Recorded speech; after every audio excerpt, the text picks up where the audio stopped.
오늘 21차 최고위원 회의 시작 전에 임명장 수여와 말씀을 듣는 시간을 먼저 갖도록 하겠습니다. 지난 월요일날 당 최고위원회에서 의결한 채용비리 근절 특별위원회 위원장을 맡으신 지상욱 의원님과 그리고 오늘 전국위원회 6개 중에 이미 구성된 것을 제외한 전국 노인위원회하고 전국 대학생위원회 위원장 임명장 소식이 있겠습니다.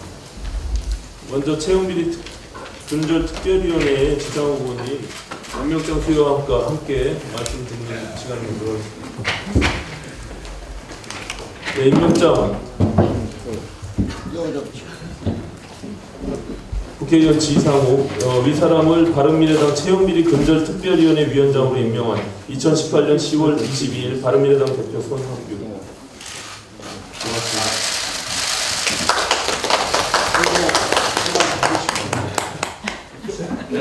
여기 한 말씀 하시라. 먼저 재정호 위원장하고요. 네, 먼저 한 말씀. 임명장 다 하고 하시죠. 그래. 예, 재정호 위원장께서 임명장 앞으로 나와주십시오. 임명장 재정호 위사람을 바른미래당 전국 노인위원회 위원장으로 임명한 2018년 10월 24일 바른미래당 대표 손학규. 전국 대학생위원회 위원장입니다. 임명장 김혜빈 위사람을 바른미래당 전국 대학생위원회 위원장으로 임명한 2018년 10월 24일 바른미래당 대표 손학규.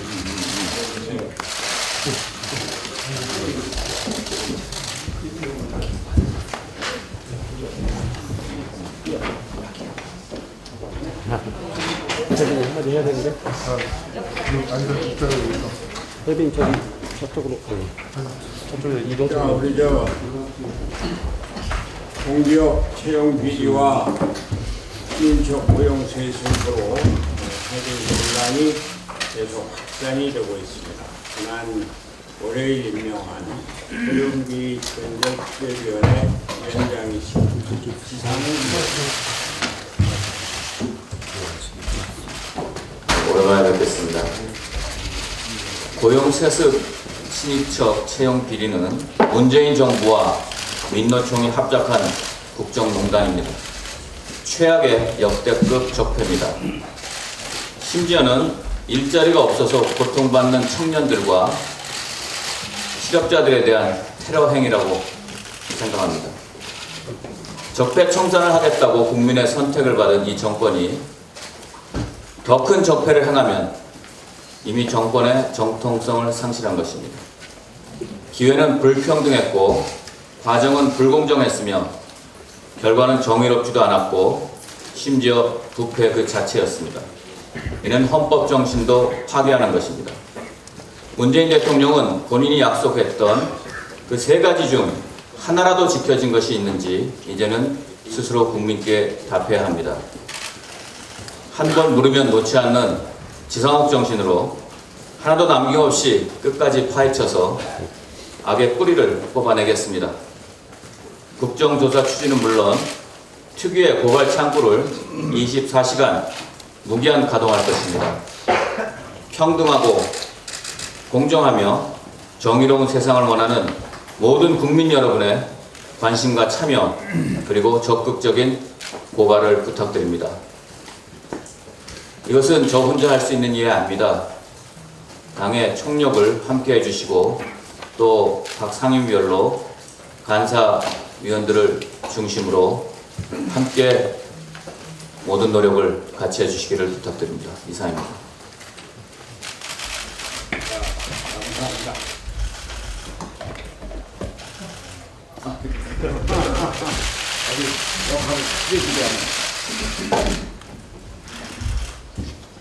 우리 김동호 위원장 한 말씀 하시죠. 예. 반갑습니다. 존경하는 대표님이여 최고위원 또 여기에 참석하신 모든 당위 여러분들에게 좀 미약하지만 제가 오늘 노인위원회 임명되었기 때문에 당을 위해서 최선을 다할 것을 열심히 하겠습니다. 감사합니다. 네, 다시 전국 대학생위원회 위원장으로 임명해 주셔서 감사하고요. 조직을 체계화하고 당을 발전할 수 있도록 노력하겠습니다. 이제 세 분이서 박수 한번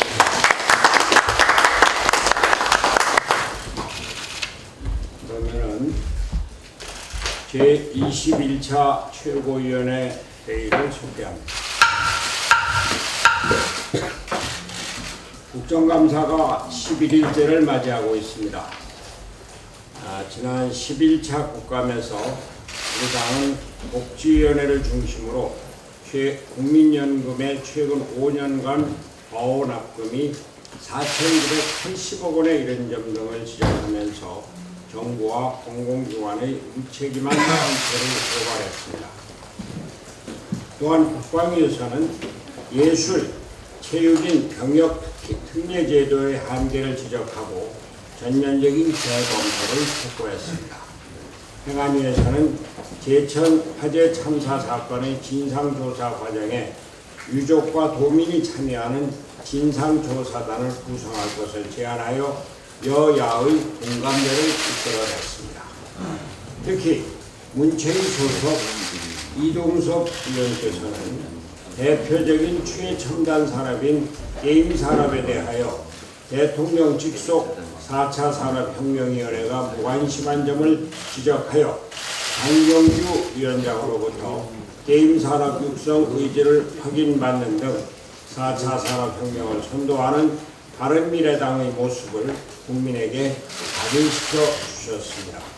또한 이동섭 의원은 이번 국감에서 태권도 기념사업과 진흥정책을 계속적으로 점검하시고 있습니다.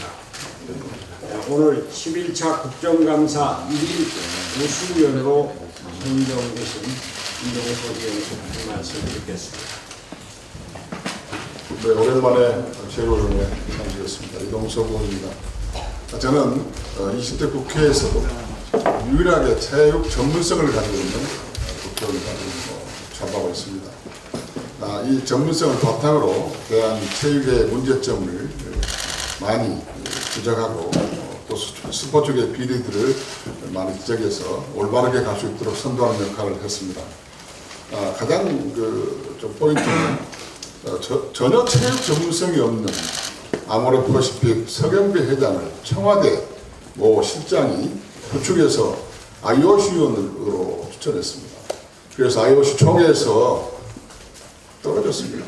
국가적인 망신 아닙니까? 어떻게 청와대에서 경제 살려야지 체육계에 영역을 행사해서 자기 사람을 심으려고 하는 그런 태도는 도저히 용납할 수가 없어서 제가 수차례 지적을 했던 사실입니다. 그래서 앞으로는 정말 우리가 한때는 IOC 의원이 세 사람이나 있었습니다. 김은용, 박용선, 이건희 이런 막강한 IOC 의원이 우리 국제사회의 체육을 이끌었고 대한민국을 대표했는데 IOC 하나를 못 만드는 무능한 정부 아닙니까? 그래서 앞으로 이런 부분을 계속 제가 지적하면서 IOC 의원이 바로갈 수 있도록 역할을 말씀을 드립니다.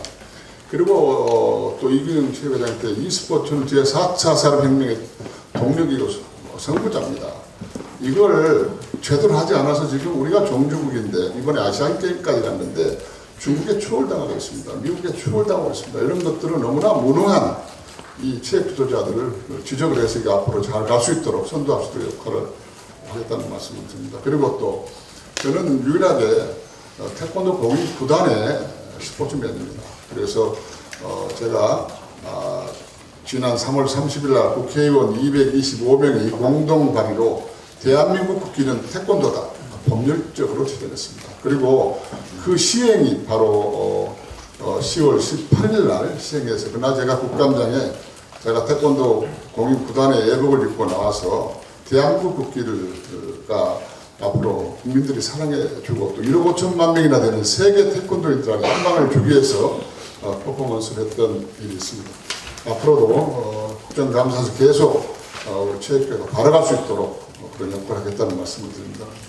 부족한 저를 국감 우수위원으로 선정해 주신 손학규 대표님을 비롯한 지도부께 감사 말씀드립니다. 고맙습니다. 네, 감사합니다. 어제 문재인 대통령은 평양 공동선언과 남북 군사 분야 합의서를 비준했습니다. 판문점 선언을 국회 동의 절차 없이 대통령이 직접 비준하라고 한 우리 당의 입장을 대통령이 받아들인 것으로 보아 환영한 일인데 씁쓸한 마음을 금할 수 없습니다. 이렇게 원칙 없는 정부가 있나 하는 한심한 생각에서입니다.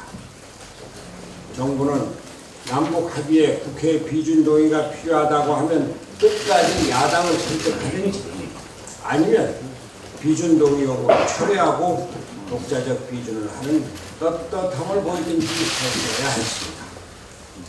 지난 8일 바른미래당 의원 워크숍에서 토론 끝에 판문점 선언과 문재인 정부의 평화정책을 지지하되 판문점 선언에 국회 비준 동의는 법리적으로 불필요하다고 결론을 내린 바 있습니다. 그런 의미에서 판문점 선언의 후속 조치라고 볼 수 있는 평양 공동선언과 군사 분야 합의서를 문재인 대통령이 어제 국무회의에서 직접 비준하는 것은 우리 바른미래당의 주장을 일면 받아들인 것이라고 생각합니다. 그러나 문제는 본말이 전도됐다는 것입니다. 정부가 지난 9월 11일 국회에 제출한 판문점 선언 비준 동의안이 여전히 계류 중인데 그 이행을 위한 합의서를 먼저 비준하는 것은 순서가 잘못된 일입니다. 법제처는 판문점 선언은 국회 비준 동의를 필요로 하고 평양선언과 군사합의서는 필요 없다고 말하고 있습니다만 이것은 이혈령입니다. 청와대의 지시대로 원칙 없는 법 해석을 한 것이고 대한민국 정부의 신뢰도를 스스로 낮추는 일입니다. 9월 평양선언이 판문점 선언보다 좀 더 구체화된 사업협의를 담고 있는데 더 추상적인 판문점 선언은 국회 동의가 필요하고 그보다 더 구체적인 평양선언은 국회 동의가 불필요하다는 주장은 스스로 모순되는 주장으로서 정부 스스로 평양선언이 국회 비준 동의가 불필요함을 인정한 셈입니다. 문 대통령 스스로 비준 동의의 논리적, 법적 일관성이 결여된 자기당착적인 주장을 하고 있다고 보입니다. 진정으로 한반도 평화를 진전시키기를 원한다면 문재인 대통령은 국회에 제출한 판문점 선언 비준 동의안을 철회하고 대통령이 직접 비준해야 합니다. 지난 6.15 선언과 14선언 모두 국회 비준 동의를 거치지 않았습니다. 문재인 대통령은 더 이상 국론 분열을 막아주어야 합니다. 그리고 제발 성과에 급급해서 남북관계를 조급하게 처리하지 마시고 이제는 해외 순방 잔치에서 벗어나 경제에 올인하십시오. 민생이 파탄나고 있습니다. 대통령께서는 민생의 현장을 방문해서 백성들의 어려움을 직접 보고 들으셔야 합니다. 경제가 움직이는 현장을 보십시오. 지금까지 예산만 낭비하고 일자리는 날려버린 소득주도 성장을 폐기하시고 책임자를 문책하십시오. 일자리위원회를 없애고 일자리 수석도 없애십시오. 산업 현장과 신기술 현장을 찾아보십시오. 내일의 대한민국 경제를 걱정해 주시기 바랍니다. 네, 어제 코스피가 급락을 해서 연중 최저점 기록을 세웠습니다. 1년 7개월 만에 최저치입니다. 문재인 정부 들어서 경제를 살리겠다고 했지만 최저치를 경신하게 되었습니다. 주요 원인은 기관과 외국인의 쌍끌이 순매도에 의한 것입니다.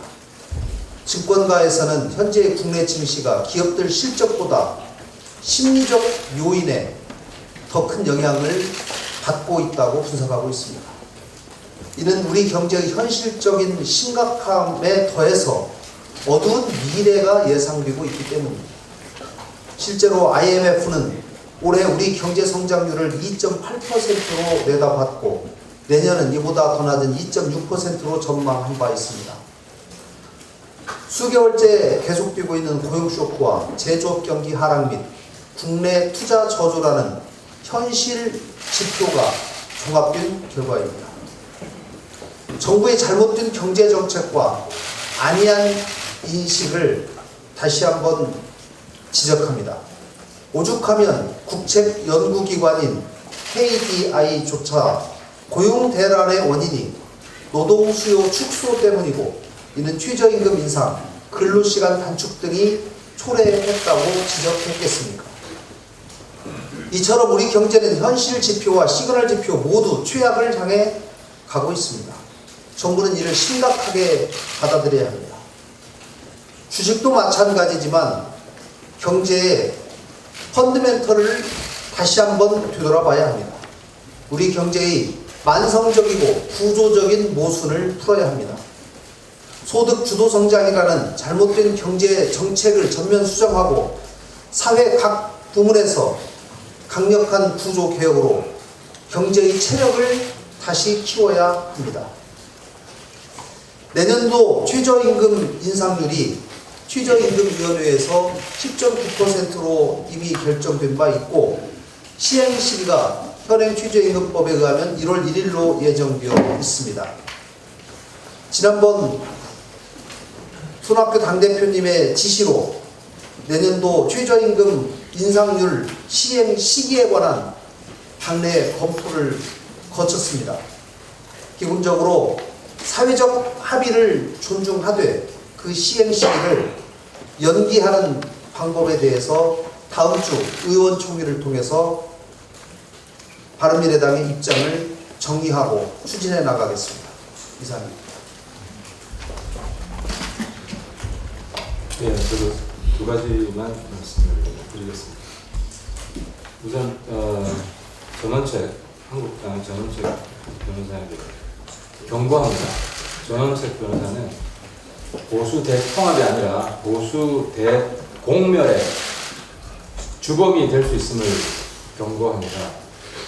연일 전원책 변호사는 태극기 부대도 보수다. 그저 나라를 사랑하는 사람들일 뿐이다. 하고 옹호하고 나섰습니다. 어제는 김병준 비대위원장까지 태극기 부대도 보수라고 규정을 했습니다. 태극기 부대는 보수가 아닙니다. 태극기 부대는 박근혜 전 대통령이 오류도 없고 죄도 없다는, 죄를 지을 수도 없다는, 즉 박근혜 전 대통령을 수령으로 모시는 개인 숭배 집단에 불과합니다. 물론 태극기 부대에 참석하는 모든 사람이 그렇다는 것이 아니라 집회에 참석하는 많은 사람들은 나라를 걱정하는 사람도 있겠지만 태극기 부대를 주도하는 박사모 같은 그런 조직들은 박근혜 전 대통령 특정인을 대한민국의 헌법 그리고 대한민국의 국가보다 더 상위의 가치에 두고 특정인을 그저 수령을 모시는 개인 숭배 집단일 뿐입니다. 이런 개인 숭배 집단을 보수라고 규정하는 것은 보수 전체에 대한 모독입니다. 심지어 전원책 변호사 김병준 비대위원장이 태극기 부대 포용 발언을 나오니까 한국당 안에서 박근혜 전 대통령 탄핵 찬성한 것에 대해서 공개 사과하라는 이야기가 나오고 있습니다. 이것은 명백히 역사를 뒤로 돌리려는 반혁명 세력의 도전입니다. 현재 전원책 변호사는 보수 대통합이 아니라 이런 태극기 극우 세력들과의 묻지마 대야합을 추진하고 있다. 이런 대야합은 보수를 살리는 것이 아니라 보수를 완전히 죽일 것이라는 것을 다시 한번 경고를 합니다. 그리고 민노총에 대해서 말씀드리겠습니다. 저희 의원실이 노동부에 요청을 해서 아직까지도 고용세습 단체 협상을 유지하고 있는 노조 명단을 받았습니다. 여기서 확인된 것은 민주노총은 고용세습의 대마왕이다라는 것입니다. 이 자료를 보면요, 현재 2018년 10월까지 이 고용세습 단체 협약을 유지하고 있는 노조가 13개입니다. 13개 중에 9개가 민주노총입니다. 9개가. 그 중에 가장 큰 노조는 현대자동차입니다. 현대자동차 내용만 말씀드리겠습니다. 현대자동차 단협, 고용세습 단협 내용을 보면은 일반 청년 취업 준비생은 노조 자녀들과 취업에 있어서 동일한 출발선상에 있지 않다. 공정한 기회를 보장받지 못하고 있다는 것이 명확히 드러나고 있습니다. 이렇게 되어 있습니다. 회사는 신규 채용 시 정년퇴직자 및 25년 이상 장기 근속자의 직계자녀 1인에 한해 인사원칙에 따른 동일 조건에서 우선 채용한다. 그러니까 일반 취업 준비생과 노조 자녀가 있으면 노조 자녀를 먼저 채용한다는 겁니다. 그리고 심지어 25년 이상이 아니더라도 재직 중에 사망한 조합원이 있을 경우, 이거 꼭 조합원이어야 됩니다. 조합원이 있을 경우에는 직계 자녀 1인에 한해서 우선 채용한다. 라는 게 명시되어 있습니다. 그 서울교통공사의 고용세습도 민주노총이 주도한 것입니다. 이 언제부터 생겨났는지 정확히 알 수가 없습니다. 왜냐하면 노동부에서 2016년부터 고용세습 단협을 조사했기 때문에 아주 오래됐을 겁니다. 아마 적어도 10여 년 이상이 됐습니다. 이런 단협을 유지해 왔던 것에 대해서 민주노총은 국민 앞에 그리고 대한민국 청년들 앞에 공개 사과해야 합니다. 그리고 노동부는 특별 조치라도 발동해서 이 민주노총 고용세습의 전모를 밝힐 것을 촉구합니다.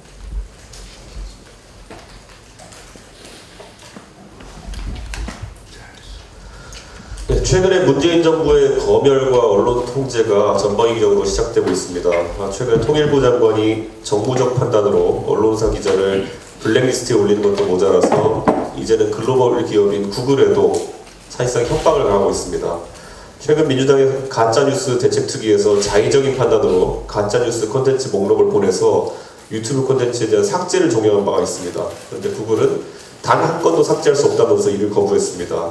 그러자 민주당 측에서는 이제 구글 코리아가 이제 곧 처벌 대상이다 라는 언급까지 하면서 사실상의 언론 통제, 협박을 가하고 있습니다. 구글과 페이스북 등의 SNS를 강하게 통제하고 자체적으로 검열 시스템을 구축한 자국의 SNS만 사용하게 강제한 국가가 중국입니다. 문재인 대통령께서 과거에 우리나라가 작은 나라이지만 중국몽을 같이 꾸고 싶다라고 하신 말씀이 중국의 인터넷 검열을 따라하겠다는 이야기가 아니라면 민주당은 이런 오해의 소지가 있는 행동을 하지 않아야 합니다. 누군가가 만약 하태경 의원이 콧구멍이 3개라고 한다 그러면 그게 허위 정보지만은 하태경 의원이 싫다는 표현은 불쾌하더라도 정치인이 감내해야 할 평가입니다. 그리고 저희 야당 정치인은 그렇게 살고 있습니다. 그게 불편하면 민주당은 집권 여당의 지위를 내려놓으십시오. 또한 내년 초부터는 원래는 검열이 불가능한 인터넷 보안 사이트들인 HTTPS 사이트들의 접근 차단을 위해서 HTTPS 프로토콜의 설계상 결함인 SNI 정보를 접근해서 막는다고 합니다. 제가 굳이 우편물에 비교하자면은 지금까지는 편지 봉투에 해당하는 편지 봉투 상에 인터넷 패킷의 배달 주소만 보고 사이트들에 대한 차단을 했다면은 이제는 편지를 검열하기 위해서 모든 편지 봉투를 뜯어보겠다는 이야기입니다. 심재철 의원이 보안 결함을 이용해서 정보를 취득한 것을 놓고 야당 공석을 떨었던 정부 여당이 이제는 모든 국민의 모든 인터넷 패킷을 열어보겠다는 주장을 하고 있습니다. 물론 음란물과 불법 사이트를 근절하기 위한 선택이라고 포장하지만은 민주당과 정부 여당을 비판하는 콘텐츠를 가짜뉴스로 규정해서 구글 코리아에 압박을 가하는 모습을 보면 그를 넘어선 광범위한 검열을 시도할 우려가 있습니다. 많은 국민들은 2007년 정권의 인기가 떨어져가자 상식적으로 납득이 안 되던 기자실 대보찌를 감행했던 노무현 정권의 데자부를 떠올릴 겁니다. 국민은 정권을 자유롭게 비판할 권리가 있고 감시당해야 하지 않을 그런 권리가 있습니다. 최근 민주당과 문재인 정부의 통제, 검열 시도를 강하게 규탄합니다. 어제 문정인 특보가 방북 특별수행단을 불러모았습니다. 방북 단원들은 뭐 친선 모임으로 이렇게 모여서 간 게 아니고 정부가 엄선해서 그 수행을 한 겁니다.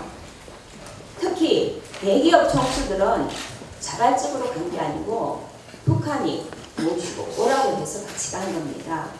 그런데 이런 사람을 다시 모임에 불렀습니다.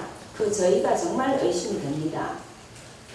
뭐 평양냉면 이야기 30분, 고려회 그리고 뭐 고려회를 결성했다고 하는데요. 이거는 정치 권력화가 될 가능성이 높습니다. 정말 우려스럽습니다. 문재인 특보는 미국은 미국대로의 입장이 있고 북한은 북한대로의 입장이 있다라고 얘기를 하는데요. 우리는 우리의 입장이 있어야 하는 거 아닙니까? 우리나라의 입장은 무엇입니까? 줏대 없이 왔다 갔다 하면서 북한의 입장만 대변하는 게 우리의 입장입니까? 우리나라의 입장을 좀 밝혀주십시오. 한 가지 더 말씀드리겠습니다.